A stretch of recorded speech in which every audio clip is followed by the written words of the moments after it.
So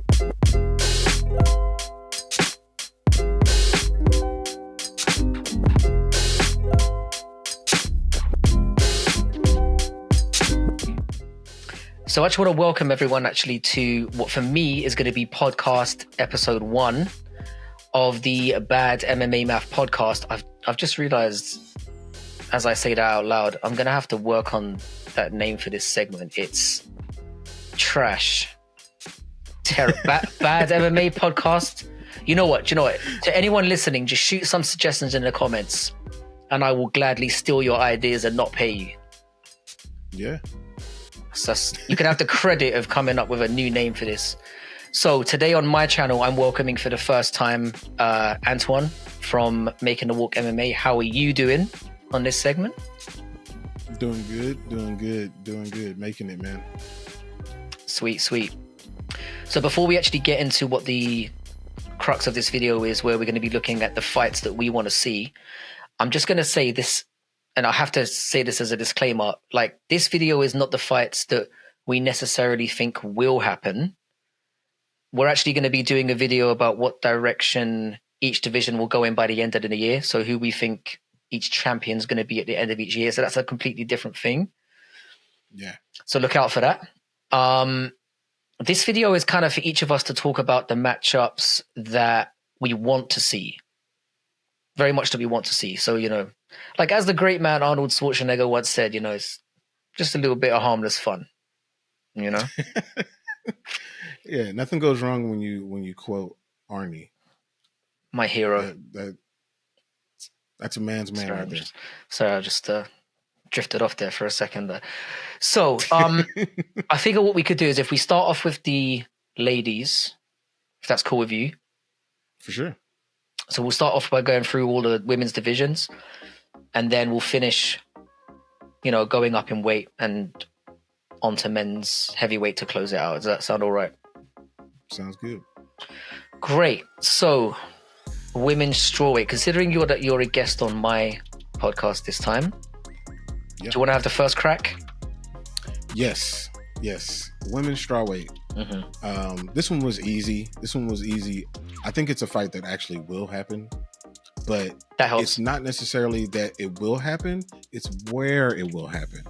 I want to see Yan Xiaonan against Zhang Weili in China.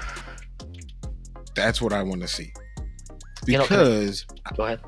I believe that, first of all, Zhang Weili is like the Alexander Volkanovski of women's MMA.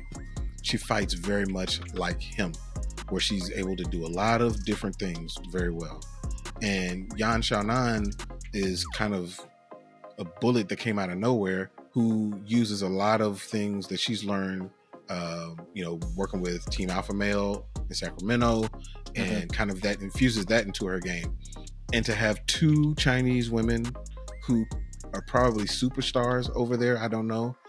I haven't been to China in like a decade, so I don't know what China's like anymore, but they're probably superstars. To have it in China would be amazing. I think that would be a killer fight over there. You're not going to believe this. I picked the exact same one. That's because it's the fight. It's the fight. Do you know what? I tell you what though. First of all, you're right about China. Like I think we spoke about this previously. I lived there for like 6 years.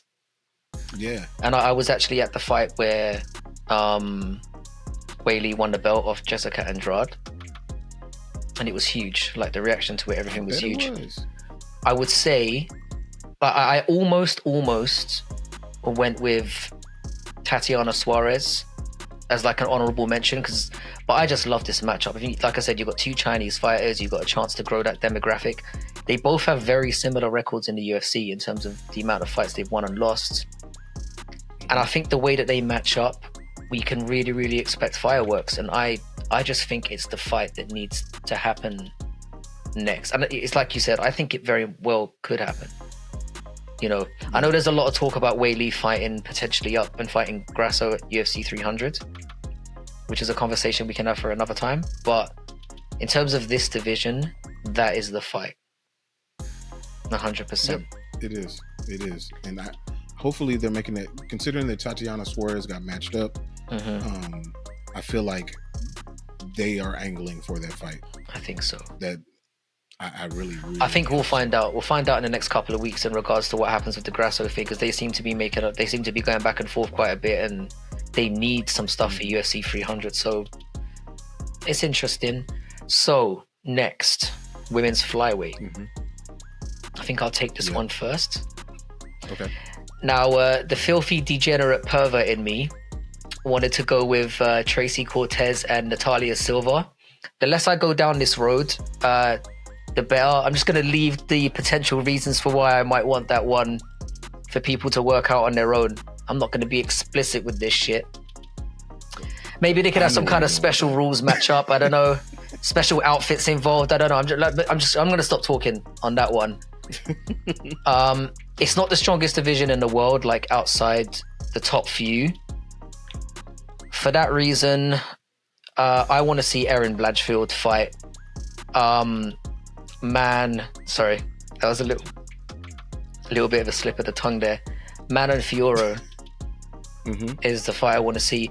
Not all my fights are going to have title implications, the ones that I've picked, but I just think this one makes too much sense. Like, it could work as a title eliminator. The winner is guaranteed to get a crack at the belt. I don't really ultimately give a shit about this division, if I'm being honest. I know that sounds bad. I'll be honest about that. Just sue me. I don't really care. But it's not a deep division. It's not deep. So it's not. But that's the fight I'd like to see. I think, and again, fortuitously, it's one that we might get to see. True. And Manon looked really good against Rose, and Rose didn't look bad. But like, that would be a dope ass fight, and it really, like, we'll be able to see, is Erin about that life for real? Because she fought Jessica Andrade. Jessica was coming off the beach, and so she wasn't like really Jessica. And going through the divorce as well, which obviously we didn't know at the time. Yeah. Jessica Andrade is obviously the man in that relationship. She obviously got raked over the coals. Something special, Clearly, Brazil doesn't give a shit about people in divorces. No, that's what it appears. But no, that would be a dope ass fight. So the fight that I picked though is someone we already talked about, and we already talked about this fight: Alexa Grasso against Zhang Weili. Like, I want to see that fight now, because I mean, both of these divisions need something special infused in them, and Alexa Grasso needs somebody outside of Valentina Shevchenko to be, to kind of boost her star. You can see that the UFC really wants her to be big, especially the Mexican fan base. They're really digging into the Mexican fan base with, what they want to do at the Sphere, going into the Mexican Independence Day, leaning into that stuff. So I think that would be, especially if Grasso were to win that fight, I think that would be a really good thing for the UFC. But just in general, to have a champ fight, they missed their opportunity before when it came to Valentina Shevchenko against Amanda Nunes. So, like, they probably need to, even though, obviously I've said before how I feel about champ fights, this one is probably a little early, but it almost kind of needs to happen to kind of jumpstart it, to be honest. Yeah. I think, and it would be a good fight too. So just as a quick question, would you do that fight before? You'd probably have to do it before you do Zhang Weili and Yan Xiaonan, I assume, because you could theoretically do that fight, and then even if Weili loses, she could go back down and then fight Yan, I guess. But if that's probably what I would do. Yeah, you wouldn't want to do it before. I feel like it has to happen now, because Zhang Weili would be in a win-win situation. Like, she goes in there, she fights, she loses, she can still come down, exactly like Alexander Volkanovski. He lost his fight against Islam, but people still want to see him fight Ilia Topuria. It'll be the same thing if Zhang Weili were to go up there and lose against Alexa Grasso. People will still want to see her fight against Yan Xiaonan. I could get with that. I could definitely get with that. It makes a lot of sense. If she wins both, it makes her look amazing, and now they're star building. Talking goat potential on the road to it anyway. If she can pull that off, and then it builds in it creates another fight. Now you have you spin up 2 more fights just off the top of my head. You spin up the Tatiana Suarez fight, and then you also spin up the Rose rematch. Yep. The potential for that is limitless, and it makes sense. I like that. I do. It makes a lot of sense to me. Do it, UFC. Do it now. You need to hurry up and jump on that one. Yeah. But we'll keep campaigning on Twitter. I'm sure we can get something together. Yeah. All right. So women's bantamweight. Okay, so for this one, I chose somebody who I don't necessarily like to see fight. And the reason I chose them is because I want them to lose so they can take some of the shine off of their name. And it also champions somebody who I said was going to be in a boring fight that I was wrong about. And so this is kind of an apology to Irene Aldana. I want to see her against Juliana Pena. I want to see Aldana beat the brakes off of Juliana Pena. That's what I want to see. Because I never thought that Juliana Pena was that good. Yes, she beat Amanda Nunes, but Amanda Nunes beat herself because she came in fatigued off the top. That's why she lost that fight. Not because Pena was better. And then when they rematched in Dallas, which I saw personally, you could see, okay, Amanda Nunes is levels above her. But yet, Juliana Pena still sits at number 1 in the rankings. I don't think that she deserves to be there, and Aldana will show her that she does not deserve to be there. That's the fight that I want to see. I love it. I do love it. I was tempted to actually pick Holly Holm and Miesha Tate and just have like a loser gets the fuck out of town match, to be honest. But Holly looked really shitty in her last fight, and so I just can't really bring myself to care about her. So I'm going to go for a fight that I think is most likely to be a stand-up war. So the fight I want to see in 2024 in the bantamweight division is Irina Aldana and Raquel Pennington. Okay. Now, I know they fought before in 2019. That was, 5 years ago? Like, when I was thinking about all the matchups we could do here, for me, it's the most likely to stay standing. And I didn't really think about how badly I want to see Pena get her ass whooped, so I didn't even take that. The less I see of her, the better. But if it did result in the whooping of a lifetime, I would definitely have to take yours over mine. But yeah, I just think at some point this year, we're going to get another 5-round main event women's fight. Because it's the way the UFC did. We're going to get one fight night this year. And I think I could see that being a 5-round slobber knocker. So if they were going to do if we're forced to see another women's fight in a main event and a fight night, I want it to be in a scenario where both women are likely to keep it standing and beat the absolute shit out of each other. And I think with those two fighters, again, I think Aldana's name is on everyone's lips right now. The performance she just put in, and not even shitting on Carol Rosa as well, who looked great, you know. Oh no, Carol Rosa, it takes 2 to you can match her up as well with 1 or 2 people, like that would be good. But yeah, I reckon that would be a bloodbath, and that would be a fun. I've probably jinxed it now, so let's just break my table. It's true. I'm going with that. I think that would be a great fight. Okay. Yeah, I think so too. Sounds good. So next one, we've got men's flyweight. Yeah. Is it me first? I've lost track already. I can't remember. Wait, who did you say for bantamweight, for women's bantamweight? I went second, so I'll go first. So I think I picked because you went with Pena and thingy first. Yeah. Okay. Men's flyweight. Again, this is a bit of a wild wish because, you know, both men already have fights booked. But like in thinking about this again, I'm asking myself, when I made this list, I was thinking, what's going to be potentially the most fun? Like, what are we going to get the most fun out of? And for that reason, I'm going with Manel Kape and Brandon Moreno with the added bonus of getting Adesanya somehow at the press conference. I just want that verbal rematch. I want that again.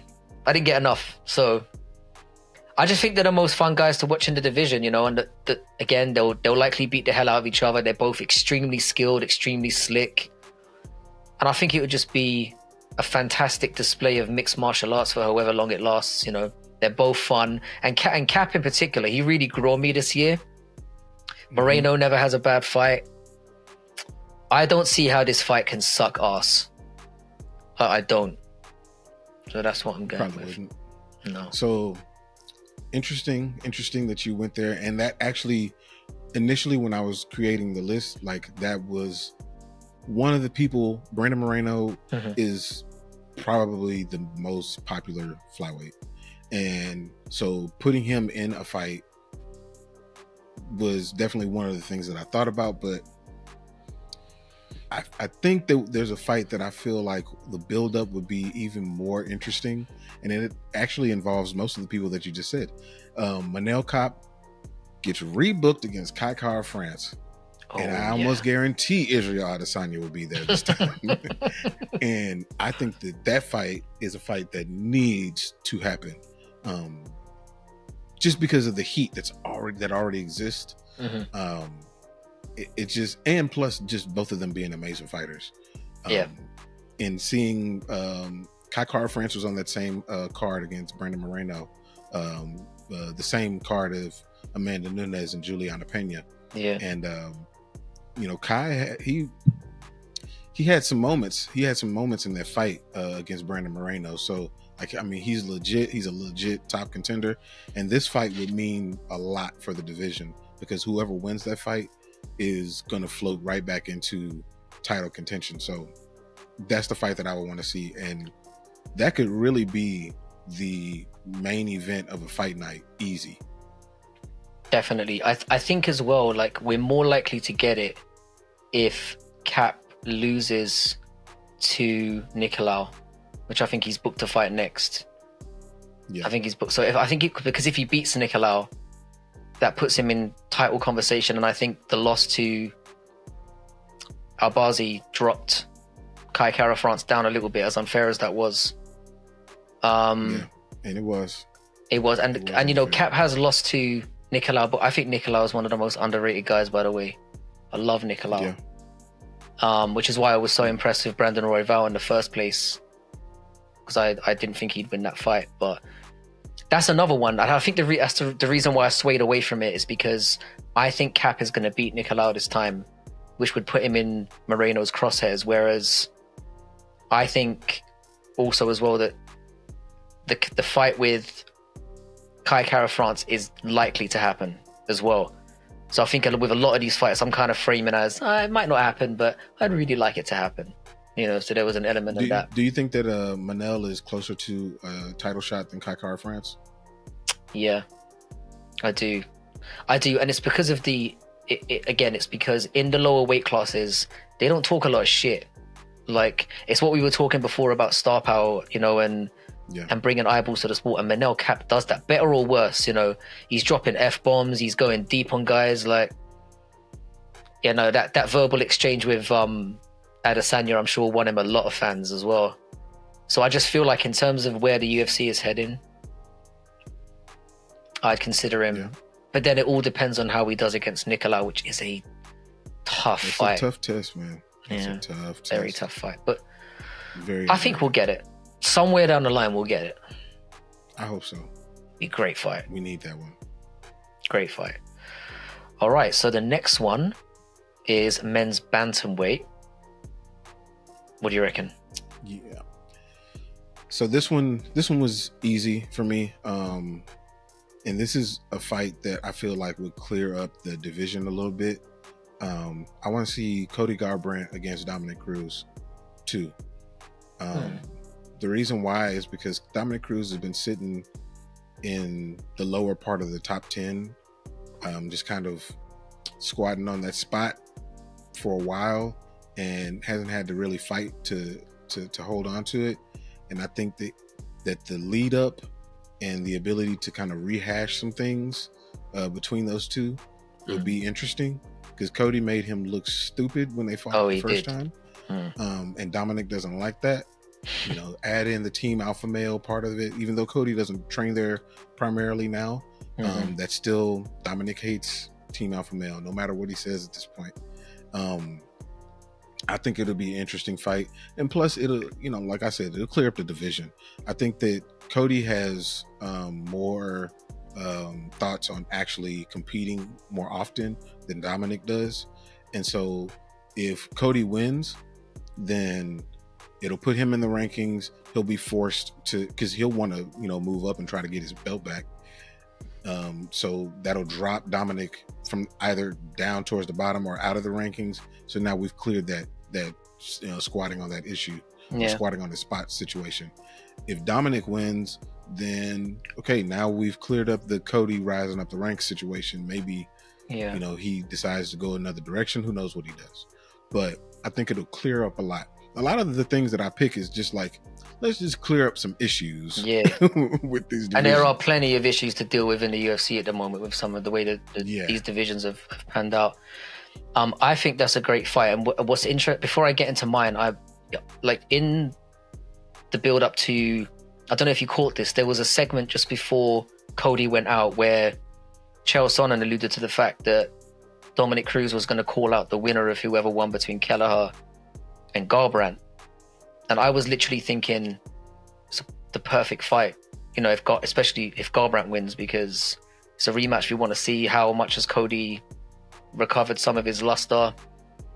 But then, you know, he goes and writes a suicide note and calls out Davison Figueiredo. Didn't understand that. That was the. But I mean, I get it. He's looking, and again, you know, the way they were all like noshing him off, calling him a contender. I thought that's such a big mistake. You know, he hasn't really fought anyone of note.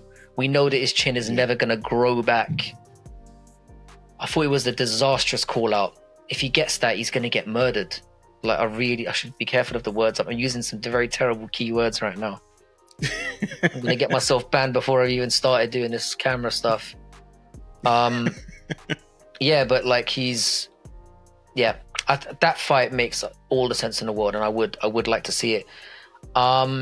Again, this was quite a difficult one for me to pick, because Bantamweight for me is one of the deepest divisions in the entire, if not the deepest. I'd go Bantamweight, and I'll talk a little bit more about another division later.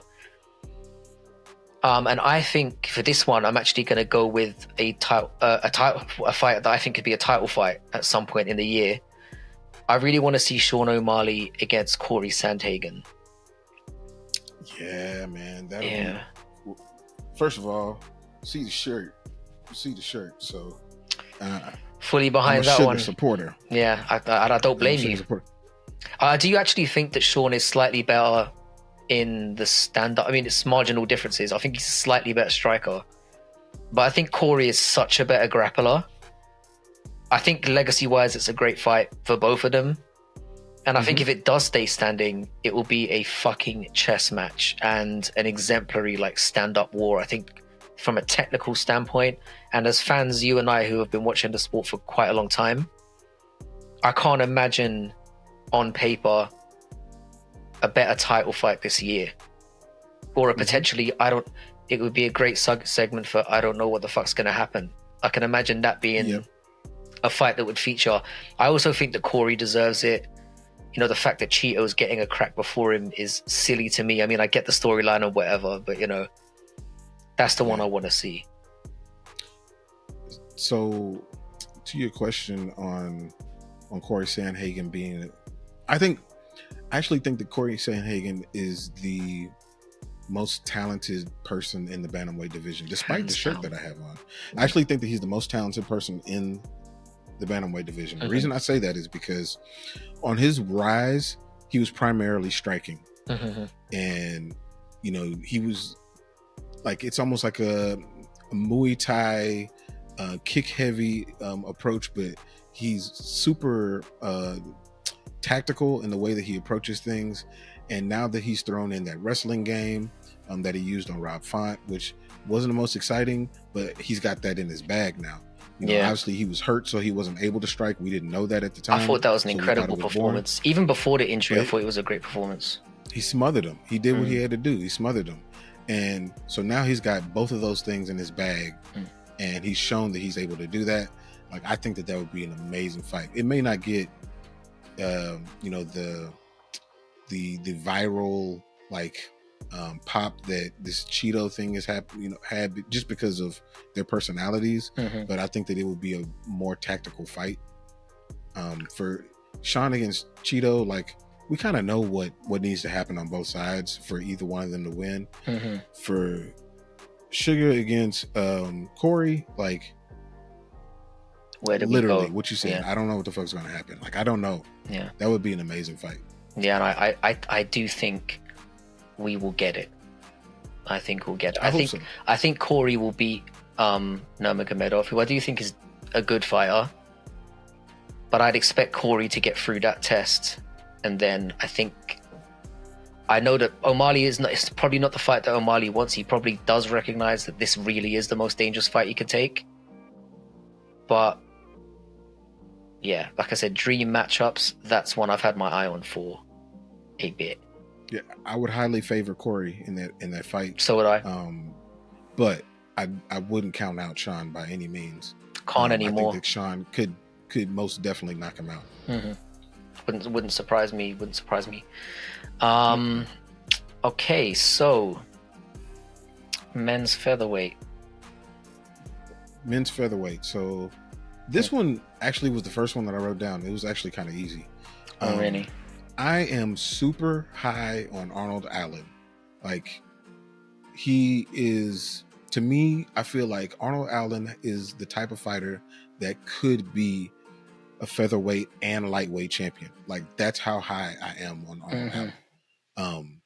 I want to see him tested again. He was tested against Max Holloway, came up short, even though he showed why he belongs there. But I want to see him tested against Yair Rodriguez. I think that fight would be amazing, just because of the type of fighters that they are, the type of strikers they are, and just the fireworks that would happen in that fight would be amazing. It doesn't even have to be for a title, or it doesn't have to be for anything. But I think that those two would make an amazing fight. Yeah, no, I like that one. I'm definitely have come up with one that you're definitely not going to expect. I originally was going to go with, I wanted to put Diego Lopez into a fight. He's somebody that I've really enjoyed this year. But he's been booked to fight Dan Ige, and I really like that fight. I think that's going to be fireworks. I love that fight. I like it and I hate it. You know what I'm saying? It's like when you see these fighters who, like, man, I like both of y'all. I feel like it's too early for one of y'all to get cut off. Yeah. Right now. Yeah, no, it is. It's that there is an element of that to it. I really struggled with this one, but I'm actually going to go with an all British matchup. I feel like I need to rep my boys for this one, and I want to see Leron Murphy fight Nathaniel Wood. Ooh. Now, apparently, these guys hate each other. Really? Apparently, they do. This is what I've heard. There was some kind of beef in a gym or something, or there was some beef in a regional thing coming up. This is I may have fired wide a little bit on this one. I may be, from what I remember, there's heat there. But I think what's appealing to, obviously, the fact that they're both British boys, and I think they'll both stand and bang. I think it would be great on like a UK card coming up this year, which I'm definitely going to a UK event this year, and that's something I would really like to see happen. Like I said, I don't think anyone's going to agree with me on this. There's probably a lot more matches that pop out at featherweight. Like I said, Yair is a great person to match up with a lot of people in the top 10. Yeah. He's always exciting. But yeah, it's my channel, so I can match up whoever the fuck I want, I will say though, there was one other one that I've got off the top of my head that I'm just gonna mention as an honorable mention. I would like to see something like a Nate the Train and like Joe Anderson Brito. Like, cause I guarantee you that someone's teeth is gonna end up on someone's lap in the 10th row, and that's what I'm all about. For real, both of those dudes are insane. Yeah. I just like Nate the Train. I Like love just him. the way that he talks, man, it's crazy. Like he's insane, but like he's Nate the Train in the be a good fight. UFC. Love him, man. Man, I think that the Lerone Murphy against Nate Wood fight would go. I feel like Lerone would probably dominate him from a space standpoint for the majority of the fight. And then Nate lands something nasty, and it changes the entire fight. I think that, and then it'll be, is Murphy going to survive, or is Nate going to capitalize and win? I think it'll go that. I feel like that's the way that it would go. Yeah, but I think it would be an amazing fight. I like them. I like the matchup. I just think like, I'd be remiss as well if I didn't try to, get my British agenda in there somewhat. Oh yeah. I mean, I do have the Irish blood, but like the British agendas, I can't get away from this voice, so I might as well just roll with it. Like, so yeah, no, I think both matchups would be good. Men's lightweight. So you go first on this one. Yeah, this one is a little bit out of left field. I'm going with two fighters that I think had incredible and understated years last year. Both these men are absolute savages. And again, like I said, my perspective on this one was always like, where are we going to get bangers? So I want to see Benoit Saint Denis fight Elvis Brenner. Ooh. Yeah. Yeah, you're gonna get a banger now. Gonna get a banger. Sure. I'm banger digging right now. I'm looking for bangers wherever I can find them. I just think they both blonde hair will be red. Yeah. Sure. Yeah, I don't even, to be honest, I don't even know who I'd pick in that fight. Like I'd probably maybe edge Saint Denis, but like after some of the performances that Brenner's put in this year, I don't think I wouldn't bet on it, and put it that way. Yeah. I just think, they both had massive wins. They're the newcomers. They're up there with the newcomers of the year. And I think it's, again, guaranteed fireworks. I think they would fuck each other up. Yeah. I think Benoit has the grappling. So even if you take it away from the feet, which could happen, Benoit has the grappling, but Brenner has the ground danger. So I just like it. I did mess with the idea, by the way. I'm just going to throw another quick honorable mention in there, because I think we talked about it briefly. Paddy and Conor. And I had and this was for more sinister reasons. Like, I think that it's a fight that Conor can actually win, and there's not many of those left. Yeah. And I know you love Paddy, but I'd really like to see him I'd really love to see him get beaten up though, bro. I'm sorry. And hell, do you know what? Conor might deserve another thrashing as well, to be honest. So it's kind of feels like a win-win to me. Yeah. So interesting that you picked Benoit Saint Denis. I also picked Benoit Saint Denis, which lets us know, we know who's up. Newcomer of the year. We know where we're going here, but I want to see Benoit Saint Denis welcome this person back from injury. I want to see him against Rafael Fiziev. I think that there is no way that that's not a war. Like, that would be a crazy fight. The power of Benoit Saint Denis against the speed of Rafael Fiziev. Who would you take in that fight while we're on it? Oh man, it depends on when it happens. If it were sooner rather than later, then I would take Saint Denis, just based off of momentum. And Fiziev just coming back from injury. It's just a hard matchup for him coming back from injury. But if there's a bit of a layoff between, he's back from injury and he's training, there's like a 3 or 4 month period, I might go Fiziev, man. He's fast, dude. I mean, the way that he was catching Justin Gaethje at the beginning of that fight, I mean, his speed he's the fastest person in the division when it comes to just his hand speed, his ability to get his kicks off. Like, there's nobody faster than him. The thing is, he's small for the division. Yeah, a little bit. So, it's the tank. It's the little tank thing again that we talked about with Josh Emmett. Yeah, nasty. Very similar. So, But I think that he has that speed advantage in this fight. But I think that Saint Denis would have to give him the threat of the takedown to slow him down. But it would just, I would lean Saint Denis, but I would not at all be surprised if Fiziev KOs that man. No, neither would I. With a kick, yeah, specifically with his kick. Yeah, and the thing is, like I said, the Oleski dos Santos fight with Saint Denis shows that he can be hurt. Yep. So and he's a great fighter as well, by the way. But I like it. He is. I like it, and again, it's something that, you know, I like how you kind of stayed grounded for this one, and you were like, I'm not doing pie in the sky, my brother. I'm actually thinking this could happen. We're going to clean up a few issues, and we're actually going to get some fights that could happen. This is a cleanup. You've got the broom out, and you're doing a job on the UFC right now. I like it. Yeah. Okay, no, I think either fight would be great. And interesting that we both were, you know, kind of along the same lines at the moment. Next is welterweight, I think. Is that right? Yep. Mm-hmm. Welterweight. Yep. This is terrible. I can't remember who's going next. Should I just go for it? I don't know. Oh, yeah, you can go for it.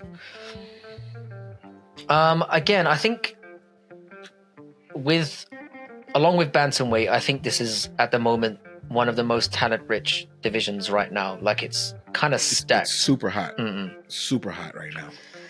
Yeah, and the thing is, there's some great matchups that are already in the making, or if not signed at the top. So, you know, it looks like we're going to get Burns and Madalena.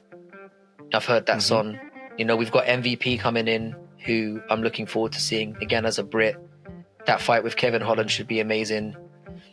Neil and Gary as well. That should be a banger as well. So I'm going to look a little bit down the rankings. And I know that there's no way on earth you've picked this one, because even I'm looking at it now and I'm like, what the hell am I doing? Again, I'm going banger digging. I want to see Rinat Fakhretdinov against Joaquin Buckley. Ooh. That's a fight I'd like to see. Like, it's a bit like... You better take Buckley down. You better take him down. Yeah. And I think yeah. I think Buckley's like improved a lot, like in the last couple of years, and he's in relatively exciting fights. Again, I just want the UFC to make more of an effort with guys that are just gonna bang. I know it's probably the most out there matchup you could probably, and there's so many things we could do at welterweight. Part of it as well. I think that one. I think that could actually happen for sure. It could. I mean, I think because a lot of my picks were like pie in the sky up to this point, I was like, I might have a go at actually picking something that might happen and would be good as well. So that would be a hell of a fight. I think it would be as well. And a hell of a test for Buckley at this point, because, you know, he's primarily, you know, a person that, you know, tries to keep it on the feet. They're not as good at pretty much all the areas. I mean, I think his wrestling is probably his weak point. Yeah. But even that's, you know, pretty decent. And Buckley obviously has a clear game plan. He wants to keep it on the feet, keep it in range. Yeah. So I think that would be an amazing underrated chess match of them trying to keep the fight where they want to keep it. No doubt. I think that would actually be a really good fight. No doubt. But I went pie in the sky on this one. Fantastic. And it's one I've been talking about for like I've been talking about it for like a week. But I want to see Conor McGregor in a fight that I think that he can win. And I think that he can beat this dude. Now that what I just saw, I want to see Conor McGregor against Colby Covington. That's the fight I want to see. I want to see it now. We talked about, and if y'all haven't checked it out, you got to check out, you know, what we talk about, the yay or nah. It's we talk about the 165 division. These are two fighters that I think would do really well in the 165 division. But since we don't have that yet, they can both fight at welterweight and fight each other. And the lead up would be magical. It'll be insane, and we get to see Conor again. We get to break some more records somewhere. Yeah. And if this is his swan song, we'll find out from this pressure. So it'll be almost like he's fighting Habib all over again. So I think that would be an amazing fight. I think it would be huge. And I would also like to see that fight in Ireland. Ooh. Yeah, I think the Irish public could, because we lived in Ireland for about 6 months last year, and you'd be genuinely surprised how divisive he is there. Interesting. A lot of people are pissed off with his antics. You know. And he does have a lot of antics. He does have a lot of antics. Apparently there's a lot of him, like, and I've known this from family members. Funnily enough, I had an uncle who's like just turned 60 recently, and he saw the first pod we did. Didn't know I had any interest in MMA, and he was like, "Oh, so what do you think of Conor?" And I was like, well, he amuses me, but he's been a bit of an embarrassment to the flag recently. And then he just went on this tirade, bro. Like, he went in about how he's really. Oh yeah. He went in about how he's constantly being seen racing up and down motorways at 200 miles an hour, and how he thinks he's above the law and all this kind of stuff. So interesting. I believe it. I think he'd yeah. What? Yeah. I think he'd obviously get cheered being at home, of course. Mm-hmm. But like I said, there's a little bit of division there, a little bit. But yeah, I like the matchup. If it weren't in Dublin, I would like to see it in Madison Square Garden. Mm-hmm. That would be the backup. Could do it in Boston. I think if you want to get the Irish crowd behind him. Boston well. would do great too. Either one of those, because I feel like if Colby were to win that fight, and I would actually probably favor the previous Colby, not this one that just happened. I don't know who that guy was. That imposter. If that guy runs in there, Conor knocks him out. Yeah. But yeah, I think it would be if Conor loses, it'd be a good way to go out. Because if he loses, he's not going to do the Tony route. And Colby's not going to give him any brain damage, is he? He's not. No. Sounds like a safe way to make a few more million, one way or another. Yep. His bumhole might hurt afterwards, but that's a different thing. We'll leave that there. Good one. Yeah. I agree with you. I think the build up would be amazing as well. Yeah. Be interesting to see who gets in whose head as well, because obviously Colby's corny as hell, but he's fucking annoying. So yeah. I'm sure Conor would have, and Conor doesn't have the same one line as he used to. It's more just aggression. No. I'm gonna kill you, and there's nothing smart behind it anymore. So yeah, he'll do his research. Your husband didn't stick, but he does have a few things, like when he said to Michael Chandler, he said you'll do as you're told. Like, that was a good one. He's still got some in there. If he could, it would be great, clean, so to speak. There's just so much ammo on Conor now, and Colby would just have a fucking laundry list of just stuff. It would be, it would get dark. Him and his writers, when he goes to his writers' room and works with his people, the Saturday Night Live people that put his jokes together, like, he'll come out firing. So can't wait. I'd love to see that. Even if we can get them in a room together, would be great. So if we can't get them fighting each other, at least get them on it, because they would definitely go at each other. That's a test. Like, just put them in a room together and let's just see what happens. Maybe they'll be like all cool, or maybe they'll be like, I don't really like that dude, and then the magic happens. I see the latter. Personally, I don't see them meshing well. Okay, middleweight. All right, so middleweight. This one was easy for me too, because it's something that I've called for. I want to see Bo Nickel against Joe Pyfer. Oh, I want to see who is the real threat to middleweight. Who's that guy? Because Bo Nickel gets all the shine, but I feel like Joe Pyfer's the one that's actually putting bodies in bags per his name. Like, I think that I actually think Joe Pyfer knocks him out. You reckon?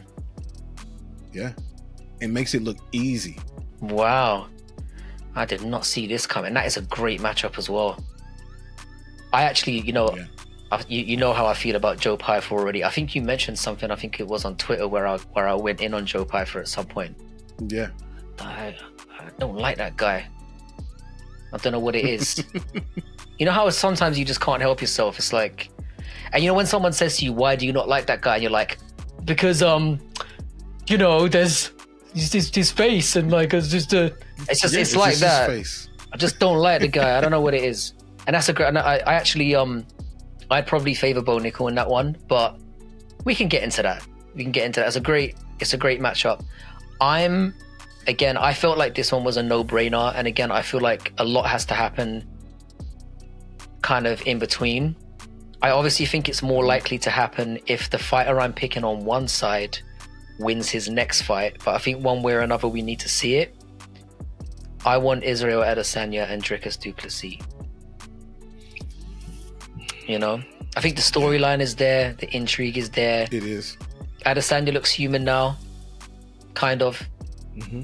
You know, special kind of human, but still human. Like, and I think every element of this one it's kind of set up to be fireworks in the presser, an intriguing matchup in the cage. Don't know how it would go. I like that. In terms of, I think it's something we just have to see after all the racial tension, which to me is obviously fucking ridiculous. The whole thing got blown hugely out of proportion. It did.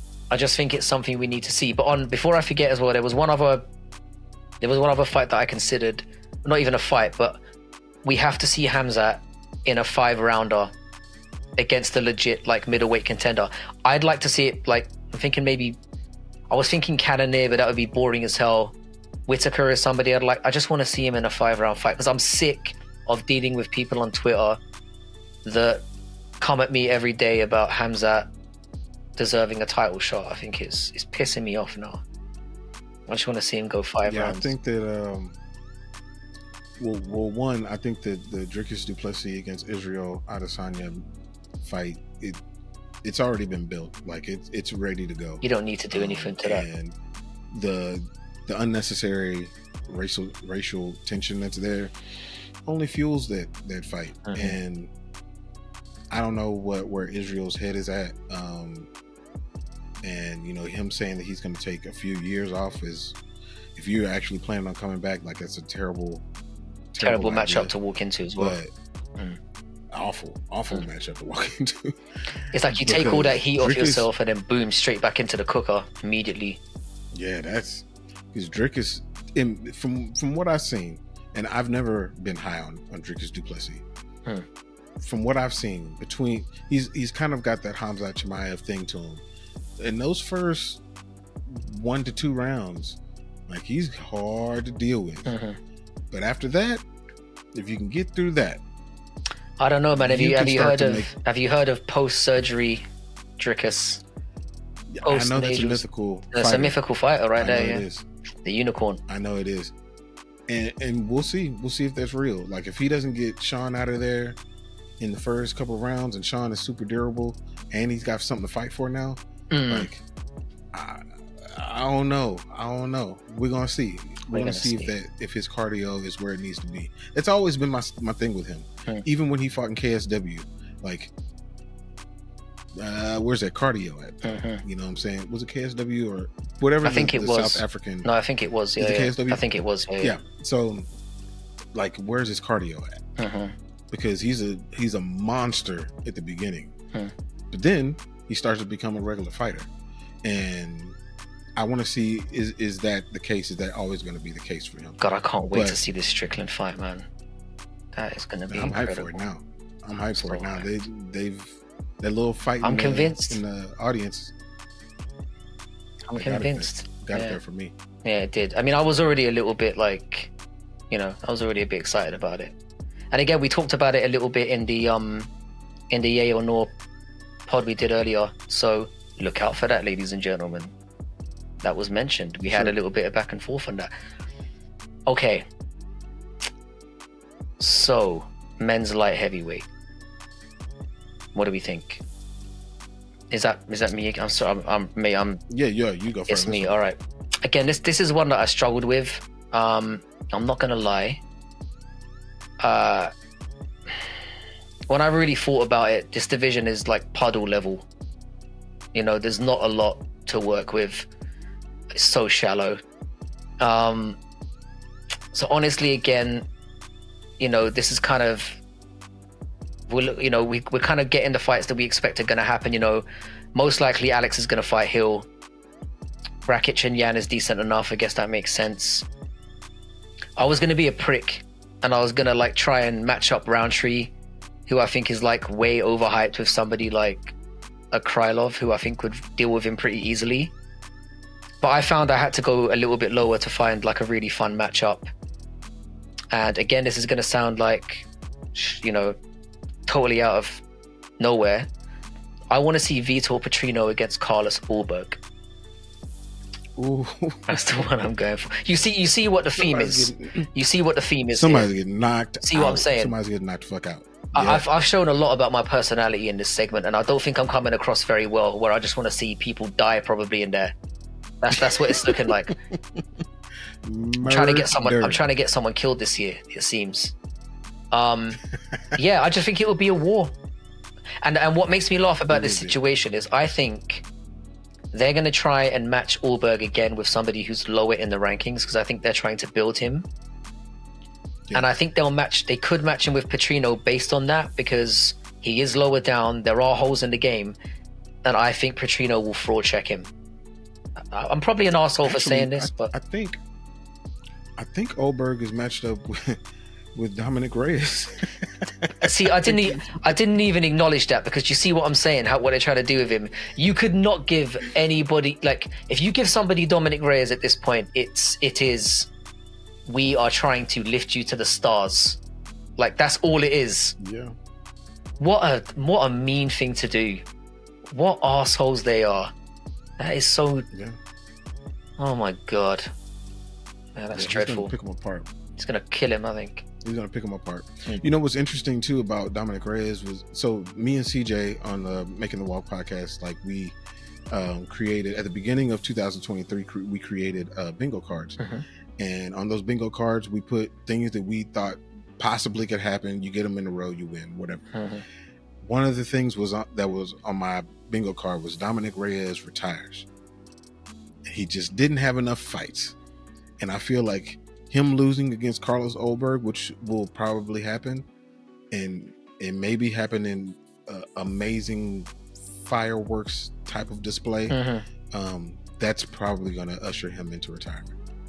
Yeah, and I don't see a world where he, and I think it's like you said, I think it would be brutal. I just see where that's, yeah.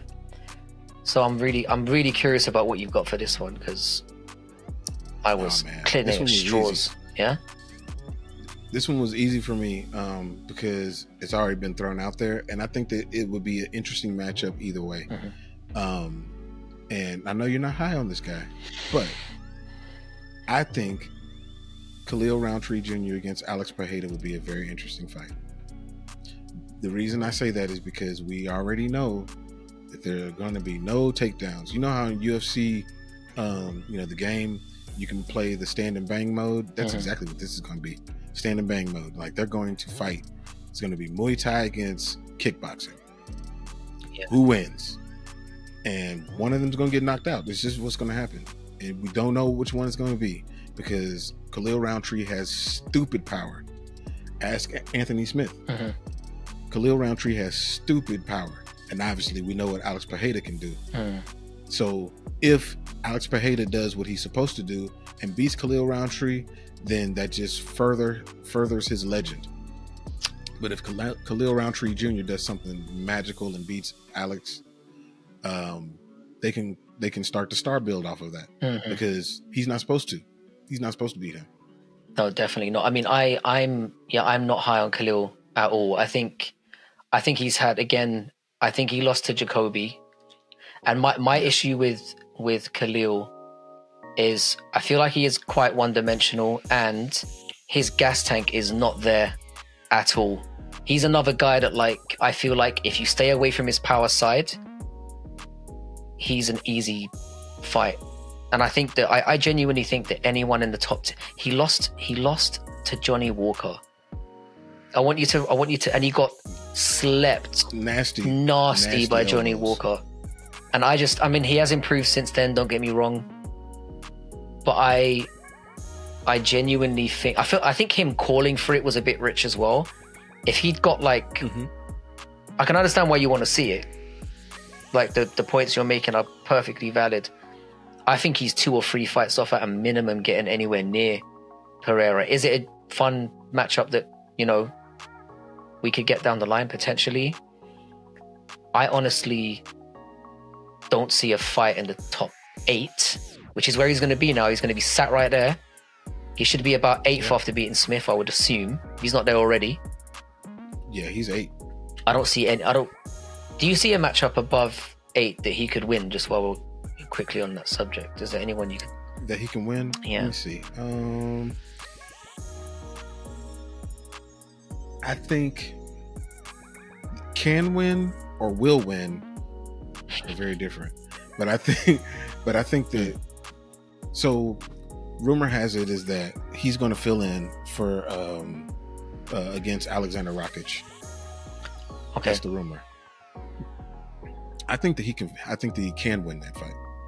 I don't think that he's going to. You mean he's going to fight Blachowicz? Yeah. Well, so I don't like that for him at all. I think Blachowicz, I think he pulled out. Oh, so he's going to be fighting Rakic. Yeah. Yeah. Do you know what?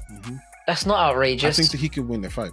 That's not outrageous. The reason being is because of how patient Rakic is, and that patience will give Roundtree opportunities to start to get his game off. That's not a bad one. Yeah. I don't think that's ridiculous. I think that that's a fight that he can win. To be honest, not supposed to. And him coming off injury as well. In terms of anyone in the top 7, that's probably the best time to fight somebody and get another boost in the right direction. It's not bad. Yep.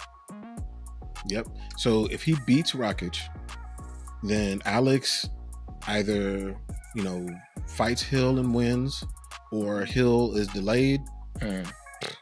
Fights right there now. I like it. Yeah, I like it. Okay. So sounds good. I mean, it could. I mean, and again, he didn't take any damage against Anthony Smith, so it's likely he could step in. No, we got just a light mist of sweat, and that's it. Good workout. Yeah, nice little sparring session followed by a near death. That was another. Yeah, held it up there. Sparring session that went too far. We'll call it. Session over. All right. Yeah. So we got heavyweight. Heavyweight. I think I'm gonna let you. You can shoot. Heavyweight was easy for me too. I want to see Cyril Gane against Tom Aspinall.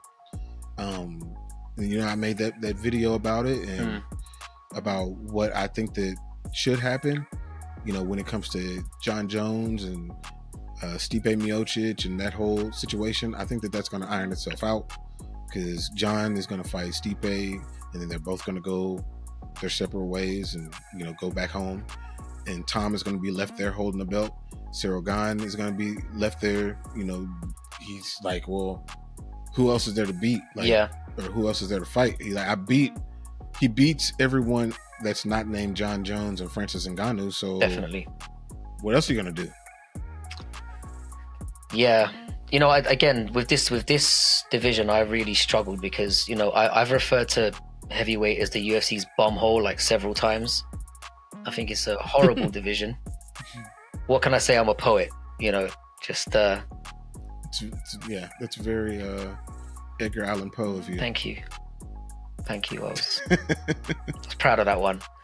Of course, this year, I need me some Parker Porter, of course. Yeah. Or as I've been calling him, Parker Porker. I can't seem to help it. It comes out. It's on the videos. I do it by accident. I swear, I'm not even trying to do it. It just happens, He really fits that though. He kind of looks like that. He does. I need him. Former opponent of John Jones, by the way. Did not realize that. Yeah. I need to dig that up. Right when I get off here, that's the first thing I'm going to be doing. It probably looks really bad. I thought about the Tubby Taffers as well. They're usually good value, but I went for the same as you, man. It has to be Tom Aspinall and Cyril Gane. It's the only. To be honest, I would have had. The only thing that could have put a spanner in the works is after Jelton Almeida fought Derek Lewis, and we talked about a little bit about this off camera last week, about Jelton Almeida's performance against Derek Lewis. As soon as that fight was concluded, I was like, we need to see him fight Curtis Blades. And the fact that we're getting that, if that fight hadn't been announced, I probably would have been like, yeah, that's one we need to see. So the fact that we're getting it is and credit to Almeida for taking that, because that's a tough fight for him. Yeah. Very, very difficult fight. But yeah, as I said, we know where the division is going. Anything below 5 is just, who cares? Like, the thing is, once Jones and Miocic are gone, once Aspinall fights gone, literally Almeida and Blades is probably all we've got left for now. I mean, Pavlovich is kind of still hanging about, but he probably needs a big win somewhere. So that really is it. And it's why I refer to the UFC heavyweight division in that way, because I just think it's shit. Yeah. And it just is what it is. It's tough. I mean, but like I said, those matchups are great. We get those two, fantastic. At least we get some good there's bound to be somebody who emerges from the swamp, in the next like 6 months to 12 months. And there are some guys out there. There's probably some unknown Russian somewhere kicking the shit out of a wall right now that we don't know about, being made in a lab somewhere. There's still some fighters, towards the bottom that are interesting. You got Volkov just got his black belt. I love Volkov. So, in jiu-jitsu. So he's still learning. He's still on the way up. Tai Tuivasa not gone anywhere. I think he's fighting Marcin Tybura. The Tafa boys, like you said, Junior and Justin. Fun. Derek Lewis. I was gonna say, fights do you know what I was gonna do? I was gonna say, like, maybe we should have the Tubby Tafas fighting each other and just start like a blood feud. But that could have been a laugh.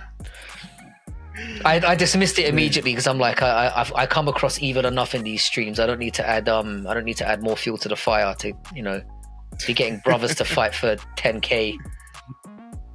Yeah, it's not worth it.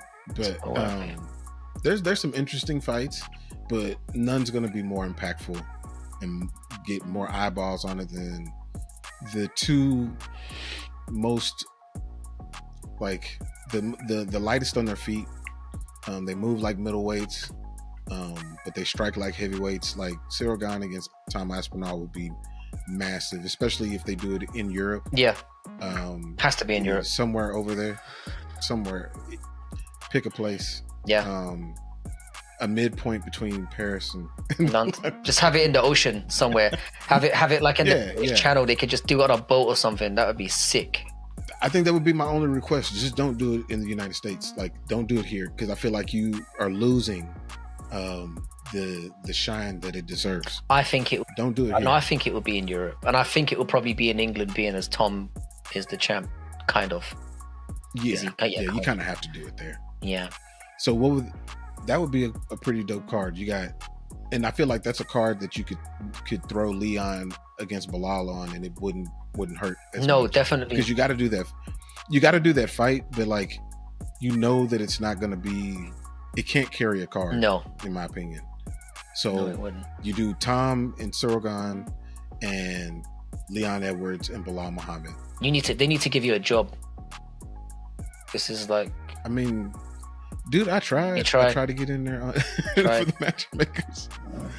Man, for real. Yeah. But no, all of those are some pretty dope ass fights. Yeah, this went better than I expected. All of them actually realistic. And they are realistic. Yeah, even because I thought it was like I said, it was a video that was probably one I wanted to. I wasn't the most enthusiastic about it going into it, but when I started doing it, it's fun to dream.